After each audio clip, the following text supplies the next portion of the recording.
Just want to be able to pull it. All right, I gotta do a quick intro. What's up, everybody? We're back for another episode of My Podcast is Better Than Your Podcast. And today I'm here with a very special guest named Lara. Hello. Yeah, we got listeners too, so it helps. Cool. Yeah. This is Marcos. He has been doing comedy for how long have you been doing comedy, Marcos? It was 13 years as of last September, I think.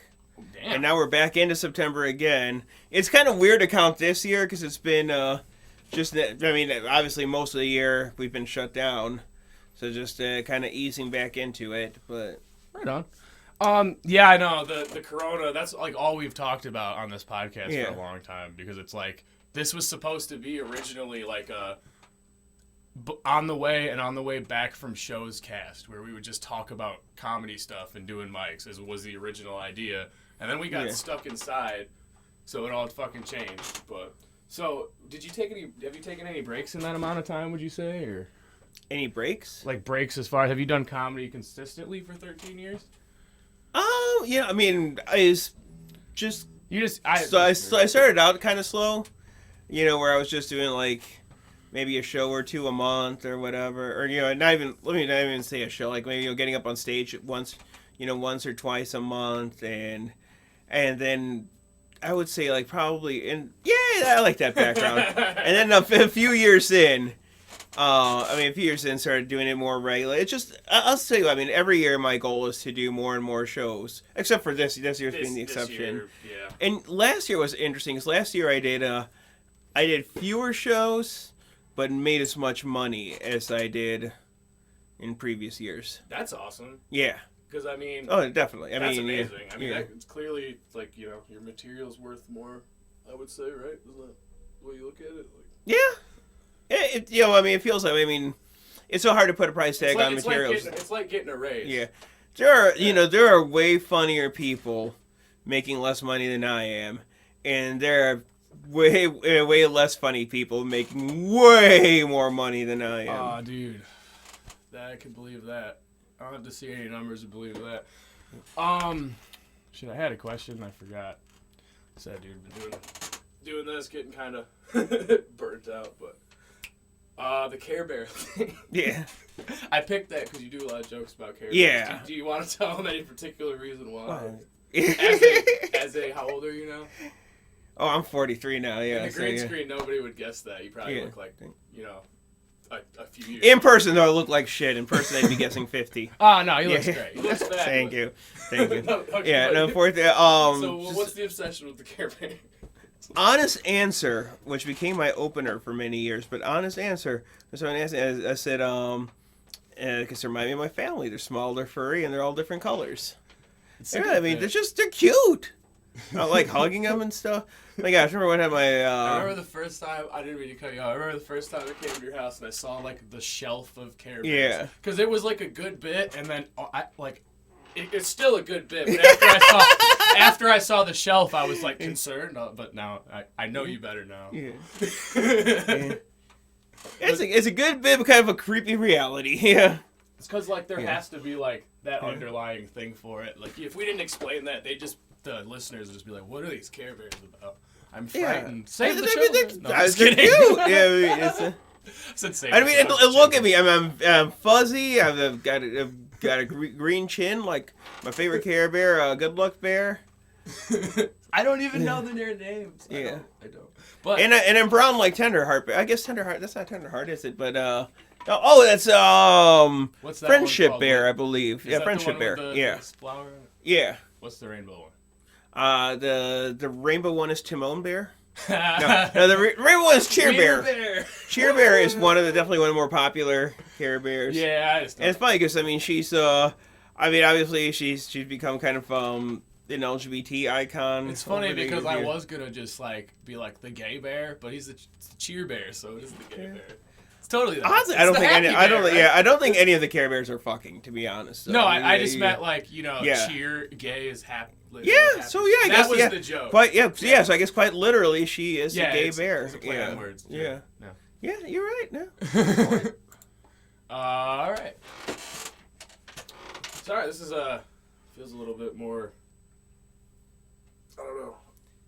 It's kind of funny going from the Care Bear screen back to like this, to like the pretentious podcast screen. It's weird, right? And I see and I understand the satire in having the pretentious screen. That's why I would do it. But that's another thing that's fun about Care Bears. It's like it's hard to be pretentious when you're hugging a Care Bear. Well, the whole idea, I guess, behind it is just I try to have something that I know my guest likes, so that we have something to talk about. Yes. Before we talk about current events. Yes. And I think it's supposed to be like the news background. Yeah. Yeah. It's like, hey man, what do you want to talk about? To me, it makes me think breaking news. No. It makes me think of like all those like all those YouTubers who pretty much present themselves as journalists, even though they're incredibly biased. Either way, I mean. And that was kind of the idea behind this, because my idea before, the original first idea I ever had for an internet show was just like a real news show, but done as badly as humanly possible. I don't know why. I just always thought it was a great idea. Wouldn't that be like most local news shows? Yeah, literally. It's like that, but like we know it, the whole time. We're not pretending it's not. We're not staying there like, shum, breaking alert. You know what? I would say that's almost kind of like the Rockford Register-Star. In that they've got like every obstacle against them. I mean, definitely, especially, the economy's totally stacked against them. For the out-of-towners who don't know in our area, the Rockford Register-Star is our local paper, and they actually aren't they printed in like Milwaukee or something now? Which they used to be printed here in town up until about a year ago. Well, a couple years up until it wasn't that up long until ago, destroy made people scared to go. No, okay. But you know what I mean. How long ago did they switch? I was probably about a year ago at most. What I thought. It might have been earlier this year. Come to think of it, I just wanted to fill people in for anybody. We have a few listeners outside Rockford. And the irony is, like, now most of the local news is taking place literally right in front of the Rockford Register-Star building. Yeah, it's true. Yeah, and here's the thing. I give the journalists there a lot of credit. I think they're doing. I mean, like the piece that Kevin Haas just did on Kevin is Schultz. A good reporter and an amazing dude. Kevin's good at everything he does. Fuck him. He's good at everything. He ain't lying. No one should have like that much talent and good looks. It's just. And he's very athletic too. He was a professional basketball player at one point. Yeah, and he's one of those people who's so talented that like he makes like just most people jealous, including me. I just mean in general. Yes. Like the majority of people have to deal with him on a regular basis. They're like, dude, god damn it. I know I'm not good at stuff. And he's a good person. And he's handsome. Get out of here, dude. Yeah, and he has a conscience, and he is a good person. He has moral. Yeah. I think the point we were getting at, though, was he is a good reporter. He actually reports unbiasedly. He actually used my quote at the beginning of COVID. I don't remember if we talked about it on here or not. I was bringing it up because he was talking about, I know you were talking about how a lot of the local news has been happening downtown, so we can talk about this here in a second, I guess. But yeah, so right at the beginning of this, when all this quarantine hit, there was an article that came out that said like fewer and fewer people are staying home. And it's funny because me and, actually I'm not going to mention your name, but another comic, a mutual friend of ours, were both had quotes used in the article. And we were obviously on the opposite sides. But it was cool because the way he wrote the article was completely unbiased. Yes. I was the one who, when he asked, I said, like, I've been at cookouts the last few weekends with my friends, dude. Like, that was my honest answer. I was like, I'm not going to turn my life off for this shit because we don't know when there's going to be a vaccine. And then obviously the other answer was not that. But it was cool, though. It was really well written. Yeah, and for me, I mean, I myself been trying to be very, very cautious. I mean, I really don't leave the house much. I mean, I try to jog pretty regularly, but other than that, I don't really leave the house. So when this all started, I was on board with you. Now, I've been going to every public event there is, and if I forget my mask, honestly, it's your problem. If you're scared, stay home. I know that's a very conflicting view, but yeah, I'm over it. That's how we feel. My podcast is better than your podcast, but you're entitled to your own opinion. Yeah. If you're scared, stay the fuck home, dude. The world's ready to reopen. I usually do stay home. I was thinking about it. I mean, what's interesting no, not is... you. I was talking to the camera. I wasn't saying to you, stay the fuck home. I was saying to you, listeners. Yeah. I know. I just wanted to make sure. But okay, keep going. I didn't mean to cut you off. I was thinking about it actually before leaving the house today, and the death tolls for like the percent of the population we're losing. I mean, at this point, we're up to what 180 over 180,000. I wish I could. Deaths. For fear of it taking me too long to find the article because we were recording yesterday and I couldn't find it, but WREX, which I believe is our local station, right? Yeah. Yeah, they shared the updated straight from the CDC website. They haven't updated that graph yet, but Anthony Fauci came out and publicly and said that the real death rate is more likely than not around, like, I don't even remember, like, what was it, like 14,000 or something? Mm-hmm. It's so substantially low that it's just insane. It's insane that anybody still thinks these regulations are still a good idea. Because, I mean, we already knew that they were the Labor Day sale. I know it has to pop up, but yeah, we already knew that they were lying to us. I think anybody who's been thinking this long knows that we've been being lied to. I mean, it like, the rest of the world's opening up. They keep just shoving the shit down our throat. The media's trying to incite a race war. I mean, we can get into it, but that's what I think's happening. I mean, it's not the American people. I would say the media has definitely done things to keep people separated in the past. But they're I think right now, harder now than they ever have. And also, I think it depends on what you call the media. Because, I mean, right now, a race war wouldn't really benefit the media.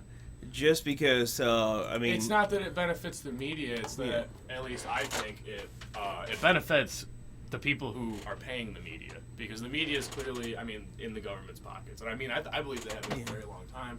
Or vice versa. I think, as far as, like, the local news, like, even though the local news kind of sucks, it varies from place to place. Like, we just got done talking about we have a pretty good local news. Well, all politics is local. So let me build from that again. What I was saying with Register Star.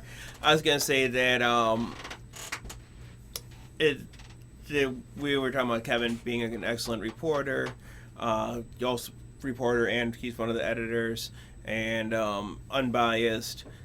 And it doesn't pay to be unbiased. Mm-mm. It doesn't pay. I mean, it does not. And once again, as far as like the people who buy advertisement and stuff, they want to see good news stories. They don't want people to. They want it to be thrilling.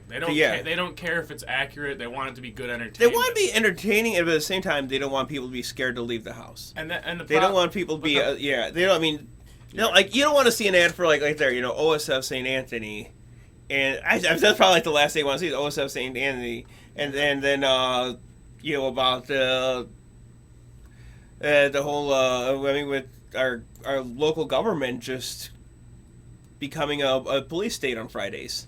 Yeah, which is insane because that was what. Yeah, that's why I pulled this article up originally. Yeah, I mean, OSF wants you to feel good. They want you to feel happy. I mean, they want you to associate.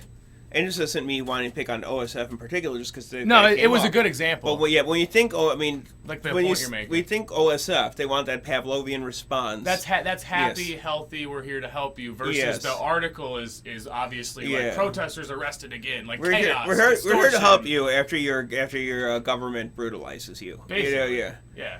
And even the way they place ads into I felt like what you're saying is a really good point, because even the way they place ads into the news that I feel like we're used to seeing is like that. It's like when you're watching that devastating story that's going on, there's constantly something scrolling around at the bottom. I mean, that's like a number about something else somewhere. And it's not always bad. Sometimes it's good. It's like the polls. And then while that's happening, they have to like cleanse the palate, and all of a sudden it's like a local story, about something lighter. And then now they got to shove something right back down your throat that's devastating, And I think that is the problem, though, because, I mean, as much as it sucks, I feel like news is...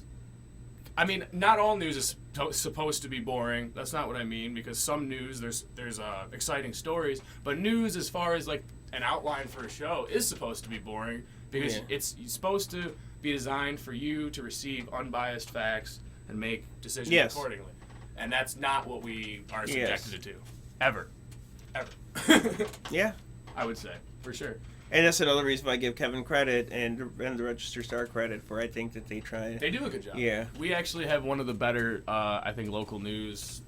Yeah, I've lived in a couple different areas, and I think we do pretty good around here. But and their budget is probably not far off from yours. Yeah, it's true. Yeah. At this point, now the problem is with not the problem with them, but the problem with this all in the grand scheme of things is when people are looking at like what the things that people are being outraged about aren't like their local news, because their local news is doing a good job and is not being shoved down their throat. The things that are causing the hysteria is the real news, but the whatever the countrywide news, the global CNN, Fox. The big conglomerates, that's what people choose to listen to because they think that that's going to be the most accurate, but that they are the most designed to outrage you. Is that fair? I think. Because it's the most designed to be entertainment. It's designed to be entertainment versus good news. So it's like more outrageous, I think. In some ways, yes. I mean, obviously there's the old adage, if it bleeds, it leads. That's true. At the same time, you also have to... I've actually never heard that expression. That's a good expression. If it bleeds, it leads. Yes. Like as in you lead with the headline. Yes. Right? Okay, that's a good expression. But saying that, and also I would say that I would disagree with you on what local news are doing. I think that most local stations aren't giving you the stories. There's if you think about them. Well, I was using us as an example. Yeah. No, you're right. Most locals aren't. Yeah. But we have a good one. But yeah. We have Register Star is doing a good job. But anyway, yes. Yeah. And once again, I want to say people haven't read. I'm just trying to clarify because when you generalize things. Yes. People, definitely, and it's good to do. Anyway. Yeah. And once again, and one more thing for which I want to praise Kevin is his article on Dana Schultz. He wrote a beautiful article on her. I don't think you want to look it up. Just because I don't know who's Dana Schultz. She's probably like now the most she's got like the most famous face as far as like Rockford's movement against government corruption. That's awesome. See, I don't even know who she is. That's how this news doesn't get. I wasn't. When I was reading the article, it mentioned that she does some modeling on the side. And it's like it makes sense because she definitely. I mean. Yeah, she looks like a Hollywood starlet. Can't. If they ever make a movie about her, she'd be the perfect pick to play herself. Looking up again. I'm sorry. You're on the Register page. So Dana, Dayna. Yeah. Schultz, SCHU. I got it. SCHU. Yeah, I believe it's ULTZ. We don't find it, but it's worth a Google. But yeah, anyway, you can keep explaining who she is while I do. She's an actress who, when they started to really, there she is. Is this the one? Yep. Okay, cool. Yeah. So now we have to. And I think it might have like a big iconic picture of her up there. Still getting used to this, everybody. I apologize. I don't know what this is either. All right, there we go. There she is. Yeah. Probably. And for the record, I've never met her. I don't know what she's like in person or anything, but just from what I've seen on Facebook. I mean, I think the other side of the media now is social media. Rockford area supporters of Black Lives Matter movement were arrested outside Rockford. Oh, okay. Was she one of the protesters who was arrested? Yeah. Okay. Yeah. See, that has been messed up. Because compared to probably anybody else who's been listening to this, you would know that.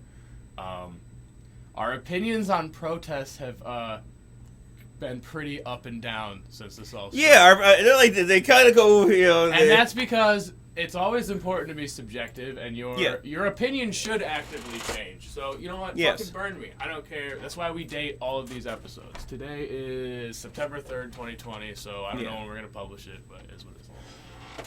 So anyway, the Rockford market, what's been happening there is nothing's being broken. Like, they're not even really, as far as I can tell from the news coverage, they're not even really in the way of anything. No, they're not. That's the thing. That's what's so ridiculous about it. Like, in Rockford, and this has been said multiple times outside, even though we've had a lot of rants about what's going on now, especially Kenosha. But we'll get to it. In our city, Rockford, I've been to a couple of the protests, and it has been, the only people inciting violence are the police in our city. That's what I've heard. 100%. That is 100% true, without a doubt. I've seen it happen. I've seen a few people, random people, show up that, I mean, maybe it comes from years of making bad decisions, but, like, if you're not a cop, then you're fucking with me. Like, people show up and just start yelling racist shit sometimes. And they tell them to get the fuck out of there. Like, nobody gets agitated. And that's from personal experience. Like, so. I wanted to get that out there. So what's been happening there? If you got anything else to add about the Rockford market, it has been ridiculous. There's people they're just demonstrating, where they're showing up and hanging out and getting arrested. And I mean, the only reason that we have people in our city who are supporting that is because they're not being subjected. They're already looking at the local news. They've seen cities burn. They don't want it to happen here, but our city is not burning. And that's suppressing people is exactly what leads to cities riots. burning. Yeah, and that's true. And then there's no denying that. Yeah, that's true. So, I'll put it this way. I mean, it's like you look at a house cat. I mean, like the sweetest. Or okay, let me change that. Alley cat. You look at an alley cat. It'll be the sweetest cat, whatever.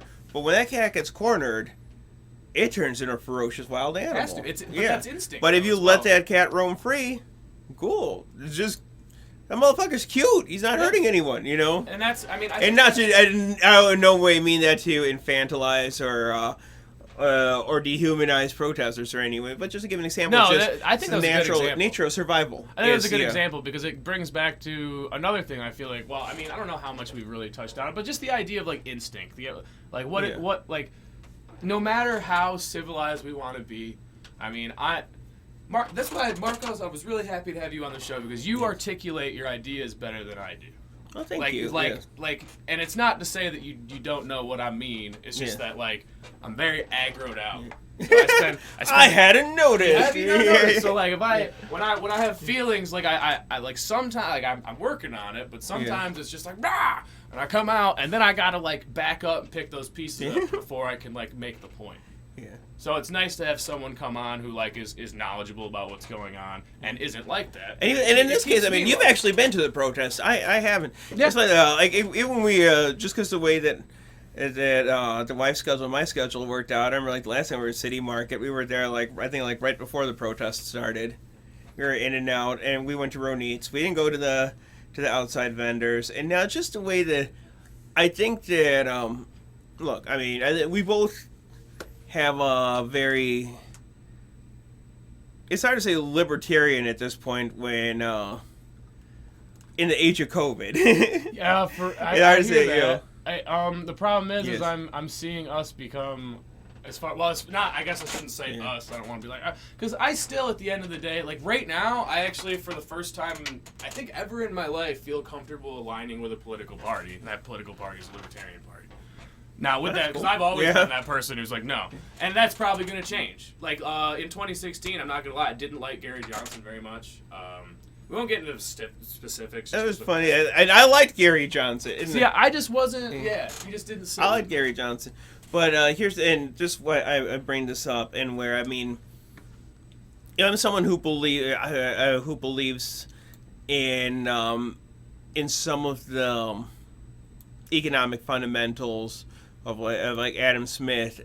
I think ideally, and I've seen that with doing the ironic thing is with doing comedy, I've seen how little common sense plays into business decisions a lot of times. I can see that. But I mean the whole idea of Adam Smith's invisible hand of economics, that doing the right thing will be profitable more often than not.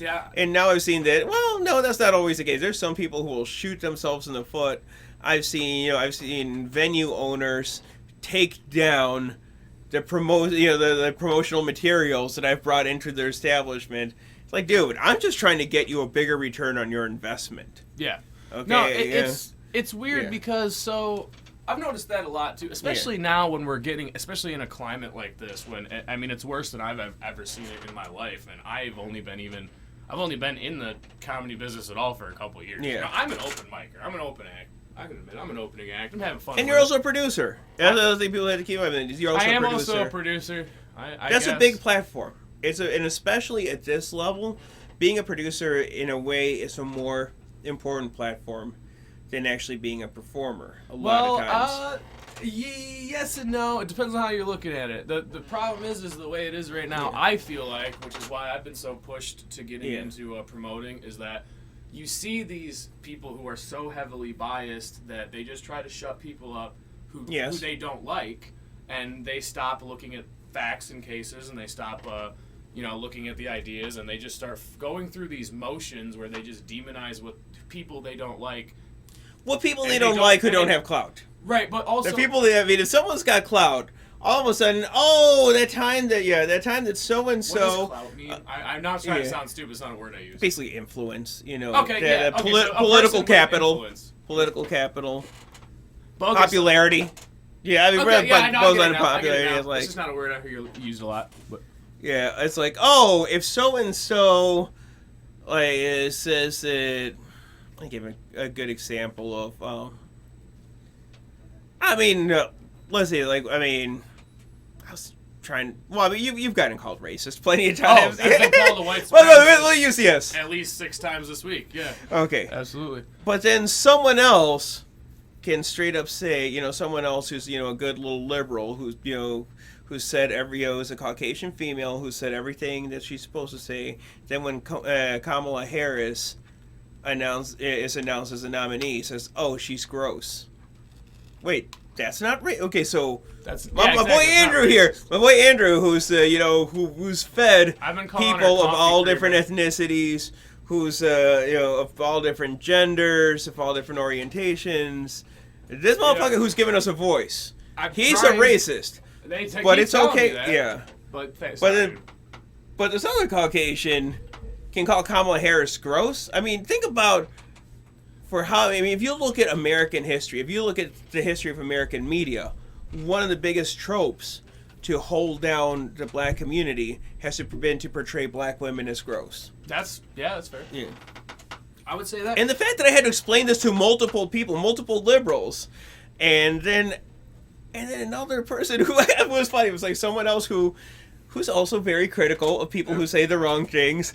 Then jumped into defense person. Well, she's not calling her gross because of her skin color.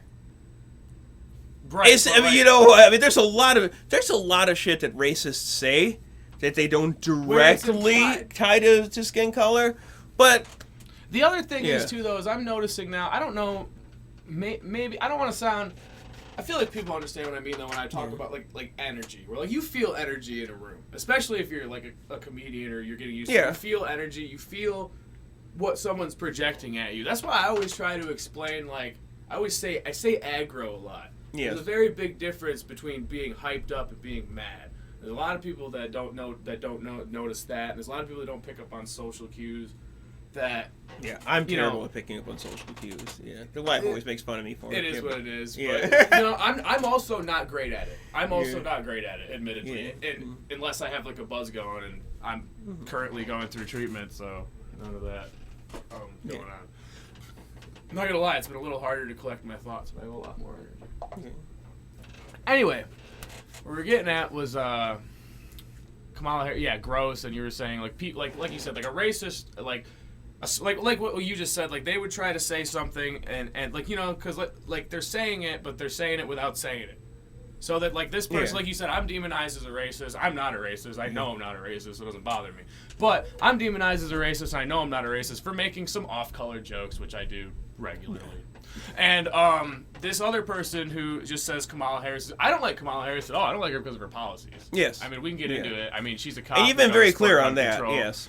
She's a cop. She doesn't support gun control. I mean, her having a light skin complexion is only funny to me because I also have been arguing with someone else who has a white skin complexion. I'm working on a joke about it. It's like, I was arguing with a black guy, but I didn't know he was a black guy until he told me he was a black guy. That's the setup.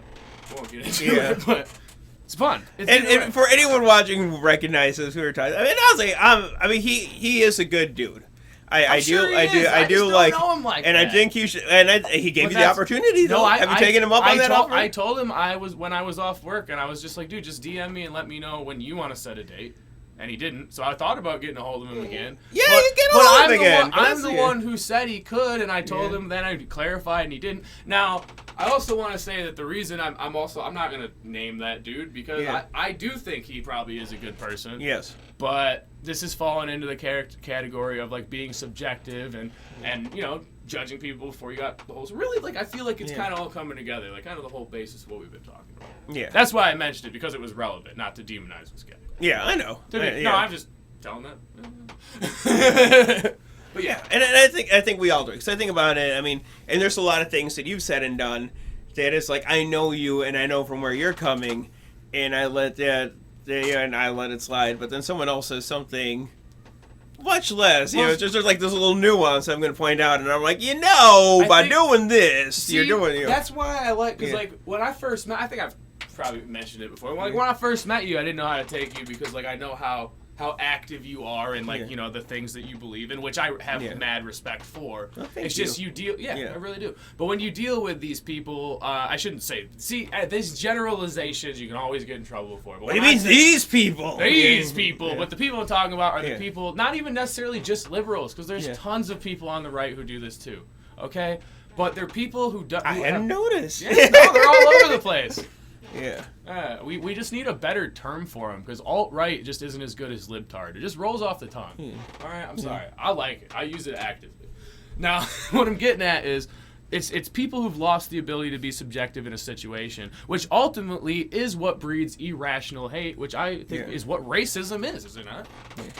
Not necessarily just hate, but irrational superiority or inferior subjective on a person. I think. Well, I think what you're looking at there is the social schisms. It breeds social schisms, which are hatred, but racism is one of those, right? Is that racism is definitely a social schism. So, okay, cool. Yeah, I'm sorry. I'm just saying. See, I'm not good. See, but that's what. It's a social schism, but it's like I think a lot of people try to equate. I think a lot of people try to equate a harsh judgment or an unfair... Stop it, Joe. Try to equate a harsh or unfair judgment with a prejudgment. Yeah. I actually... You know what? No, that's exactly... You said it perfectly because that's what people do. So, and that's why I keep making the point that, like, because this is the perfect... I'm glad because we have... once this is all uploaded... If you watch them in order from the dates they were put out, you'll see how opinions change drastically. Yeah. And it's all. I mean, it's a good point to make because you're supposed to be subjective. You're supposed to be changing your ideas all the time. So when you immediately see something and you judge that thing based on what you saw the second you saw it, and you're not gonna wait for the details and then make your decision, you're just gonna keep doing the same thing over and over again. You know, like burning down targets and car lots and shit, and like we're not gonna. I know that was a jab, but I'm saying that's what I'm saying though. Yeah, I'm on your side. I just want to see it done right. Yeah. This has happened before, y'all. Like, and what's the most interesting is I remember when we invaded Iraq, and when we've invaded countless other countries. We've always whenever I brought up I'm the bleeding heart liberal bringing up, what about people getting killed? What about innocent civilians getting killed by these bombs? And it's true. It's their own fault for not standing up to their dictators. It's their own fault for not overthrowing those things. Well, okay, here you go.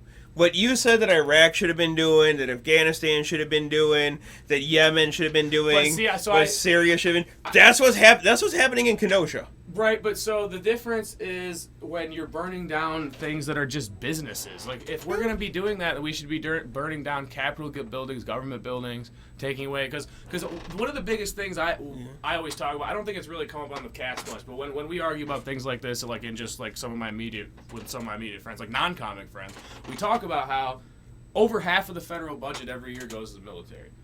And that's going to go into any federal funding that's going to even for policing their own people. So like the National Guard. So when your local police who are already getting too much of your money can't take care of it, now the federal government can come in and take care of it, and they know they can take care of it because we gave them over half of our taxes so that they can do that. That's disgusting. So if we're going to be burning shit down and we're going to be trying to make a difference, that's the shit that we should be burning down. Unfortunately, in the long run, they're going to tax us over it. So we have to... I don't have a solution. They're going to tax us regardless. Yeah, they're going to tax us. I'm not the guy for this, but that's the only the only logic I see in that being a bad idea is we're just going to have to pay for that. But if we win, we don't have to pay for that. You know what I'm saying? Yeah. So I just have that's the thing. I support anything that where people need a voice, and inarguably things need to change. And once again, let's go back to all politics are local, and let's go back to Adam Smith and the invisible hand. Set it up because I can hear you out here. I need more water, and I got it. Okay, cool. You can set it up. All right. So we live in a capitalist nation. I'm not one of these people who believes that capitalism is inherently bad or that capitalism is inherently racist. I do.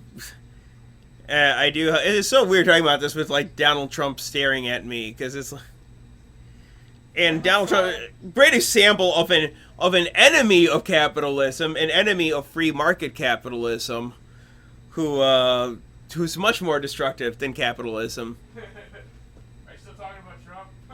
Just with that, just because he's like staring at me. You're right. I keep getting sidetracked. Okay, so looking capitalist solution with the M30 protesters here in Rockford protesting in front of City Market. Okay, they were protesting for several weeks before it got turned into like this big weekly confrontation with local government. And really, if City Market were smart, they would just say to the police, "Hey, could you guys please calm down the government presence here? Because it hasn't made things any quieter. Having that heavy government presence hasn't made people want to come down more. If anything, I mean, I see people who are afraid to go because of the heavy government presence." I agree with that 100%. And here's the thing: I mean, people, it's in our DNA as Americans. You know, even for me, as a citizen of, or as the son of immigrants, I've still drunk American water. It's in our DNA to love freedom and to be skeptical of government. Oh yeah, I mean it's supposed to be part of our way of life. Absolutely. Yes. So the heavier government presence you see at City Market, the more people that's going to keep away. The more money it's going to keep away. Which is just hurting us even more. Yes, the more consumers is going to keep away. Which is just hurting us even more coming out of this quarantine. Because we just saw something that we've never seen, really, I don't think in anybody's lifetime, where the whole world, but obviously huge economic change. Let's say change. Yes. Not crash, but change. Not as much money circulating, not as much stuff circulating. Yeah. There's still shortages of a lot of things. Yeah, and that's another thing. It's fun, but not like detrimental. You know what I mean? Yeah. Like this. A year ago today, and I saw a meme about this. I'm not even going to pretend like this was some kind of like economic insight on my part. But a year ago, you would hear older generations. Hear people my age and older talking about people your age and saying, "Oh, these kids, they go out and they spend $6 on a fancy coffee, blah blah, and they don't know how to save their money." And now they're like, "Please go out and buy a $6 coffee. Please go out and revive the economy." Yeah, it's because, and I've noticed this a lot with well, I don't want to say older people because that's like a bracket. Because like you. Yes. Compared to me, are one of those people. Yeah. I think that's part of the reason why I forget you're as old as you are, because I'm used to people like in your age bracket and higher being more like old school, like conservative people, like not like crazy, but what you would consider like your standard Republican person, like versus, and which is why it's cool to see people who think outside the box. Yeah. And what is a standard Republican anymore? I mean, I would. Dude, if Mitt Romney ran for president today, I'd rather vote for him than any of the other choices. Oh, I'm on with that. And I mean, and it's not like we're talking about. It's not like we're talking about like some old stalwart from like Reagan's administration or something. No, like he ran. How long ago was it? That was in 2012. Yeah, I was gonna say because that was when I first started, because I'm kind of young, obviously, but I feel like that was when I first started paying attention to politics. Because Romney's like the first third-party name I remember. He wasn't third. He was never third party. He's always been a Republican. Who am I thinking of? Yeah.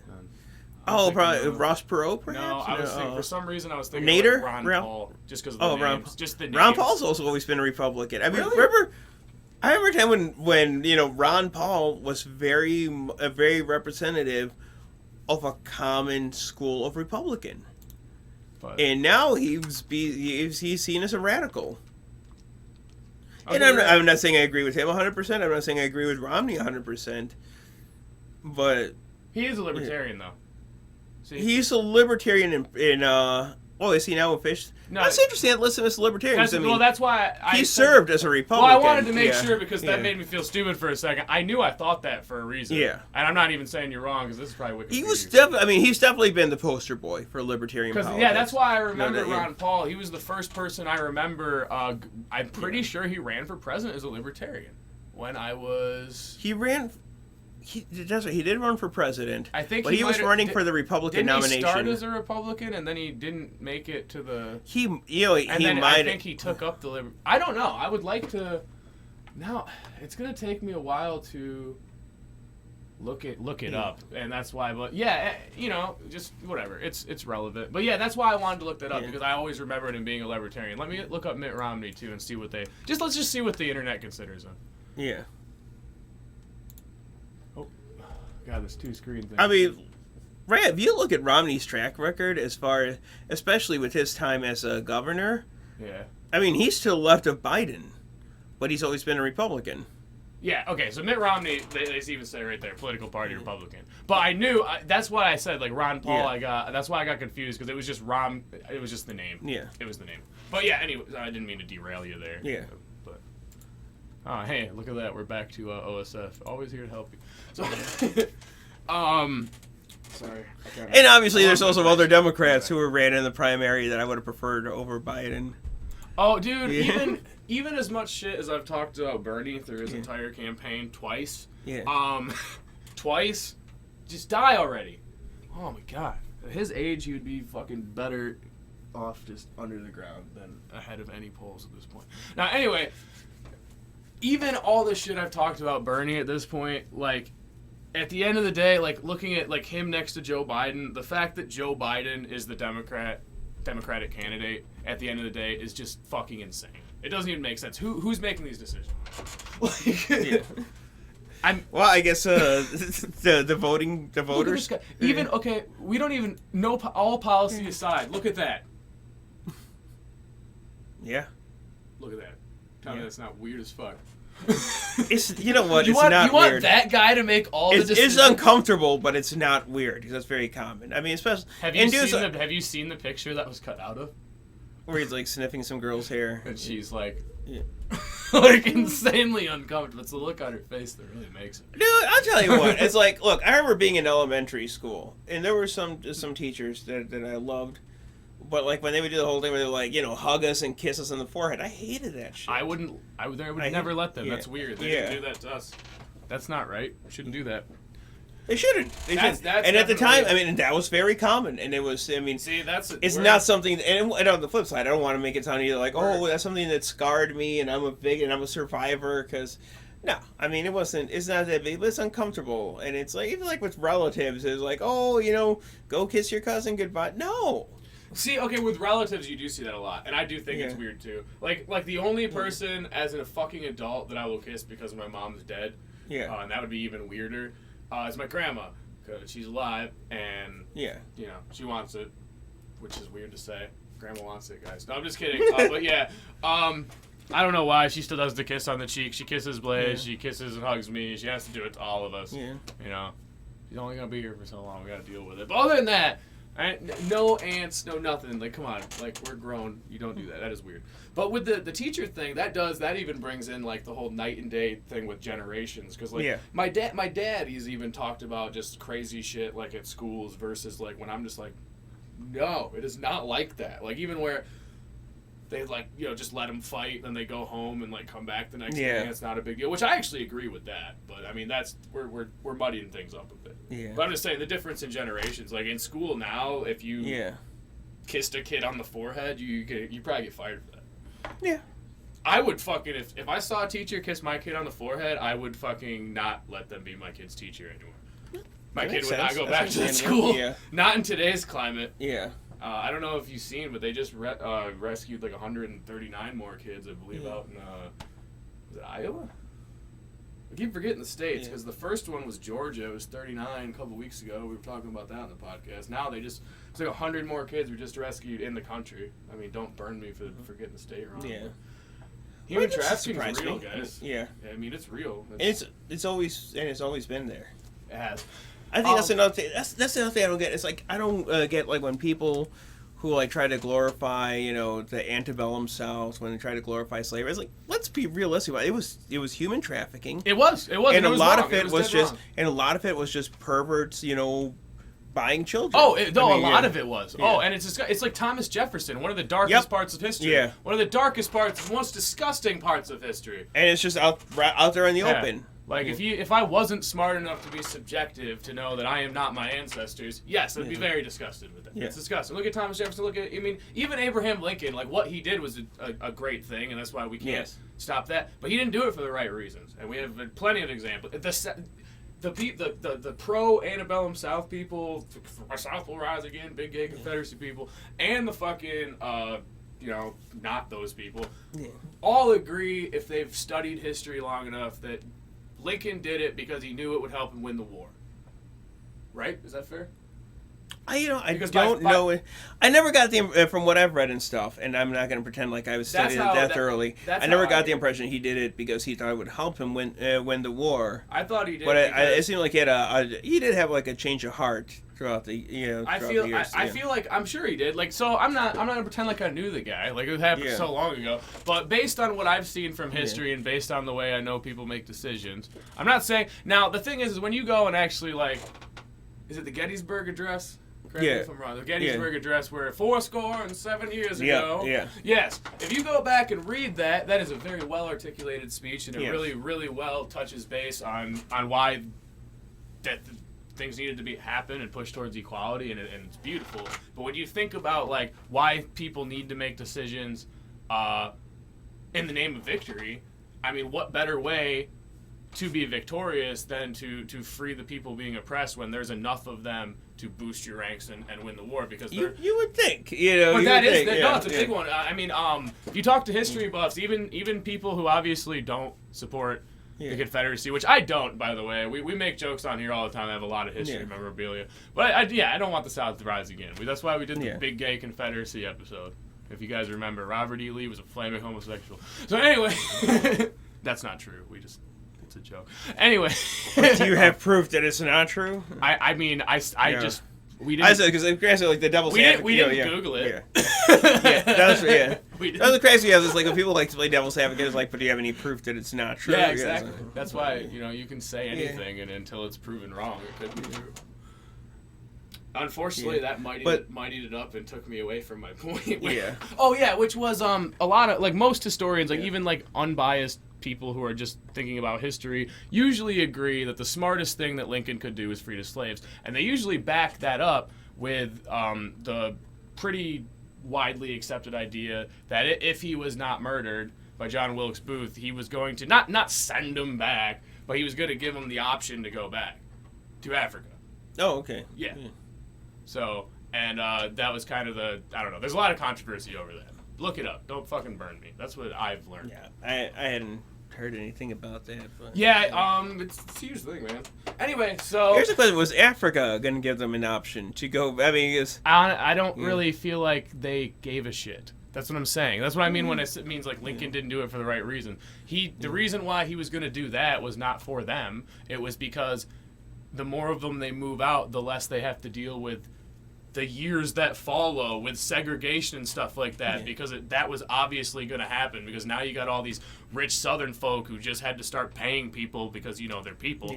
So, which is obviously but it's like a lot of skilled labor too. But what I'm saying though is they're not looking at it that way, because they're looking at that, and then they're also looking at the Union's hatred for the Confederacy, which is what that book over there that you were talking about earlier is supposed to be about. It's just written biased and disgusting.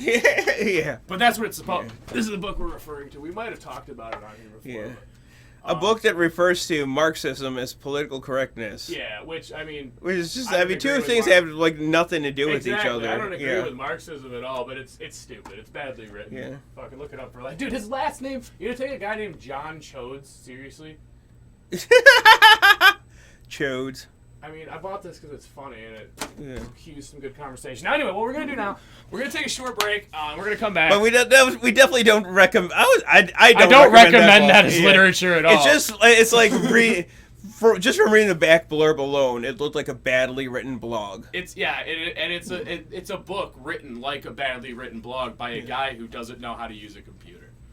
Okay, he probably had to typewrite it and then pay someone else. He lives in New York City. Probably had to pay someone else way too much money to do all the work, and they probably overcharged him because he's a racist. So, we can only hope. Anyway, we're gonna take a quick break, and we're gonna come back, and we're gonna do a little activity, and I think that's gonna be fun, and that's probably gonna close out the show.